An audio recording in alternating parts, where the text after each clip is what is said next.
अस्सलाम वालेकुम दोस्तों। पाकिस्तान और साउथ अफ्रीका के दरमियान दूसरे टी20 मैच में पाकिस्तान क्रिकेट टीम के कप्तान बाबर आजम की एक बड़ी बेवकूफ़ी ने पाकिस्तान क्रिकेट टीम को दूसरे टी20 मैच में साउथ अफ्रीका के हाथों इबरतनाक शिकस्त का सामना करना पड़ा। तो दोस्तों, शर्जील खान दूसरे टी20 मैच में मैच फिक्सिंग करते हुए पकड़े गए हैं। तो आज के इस वीडियो में आप लोगों को मुकम्मल तफसील आप लोगों को इस वीडियो में बताने वाले हैं। तो दोस्तों, अगर आप लोग चैनल पर पहली मरतबा तो बड़े बेबानी बिल्कुल फ्री में चैनल को सब्सक्राइब करके साथ लगी बेल आइकन जरूर प्रेस कर देनी है। तो चलिए दोस्तों, आपको बताते चले कि पाकिस्तान और साउथ अफ्रीका के दरमियान खेले गए दूसरे टी20 मैच में पाकिस्तान क्रिकेट टीम के कप्तान बाबर आजम से एक बड़ी गलती हुई, जिसकी वजह से पाकिस्तान क्रिकेट टीम को दूसरे टी20 मैच में शिकस्त का सामना करना पड़ा।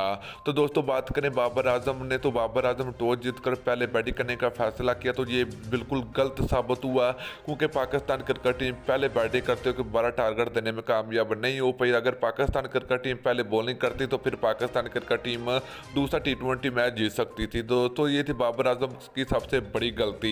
तो दोस्तों, शर्जील खान की अगर बात करें तो शर्जील खान ने एक आसान कैच ड्रॉप किया, छोड़ दिया, जिसकी वजह से शर्जील खान के ऊपर काफ़ी ज़्यादा तनकीद की जा रही है कि शर्जील खान को पाकिस्तान टीम से फौरन बाहर कर दीजिए कि ये मैच फिक्सिंग करता है। तो इसलिए इसने पाकिस्तान क्रिकेट टीम में दूसरा टी20 मैच शर्जील खान और बाबर आजम की वजह से हारी है। तो दोस्तों, आप लोग की क्या राय है, तो आप लोग नीचे कमेंट सेक्शन में कमेंट करके जरूर बताना। तो वीडियो अच्छी लगी तो वीडियो को लाइक और वीडियो को शेयर जरूर कर दीजिए। Thanks to watching.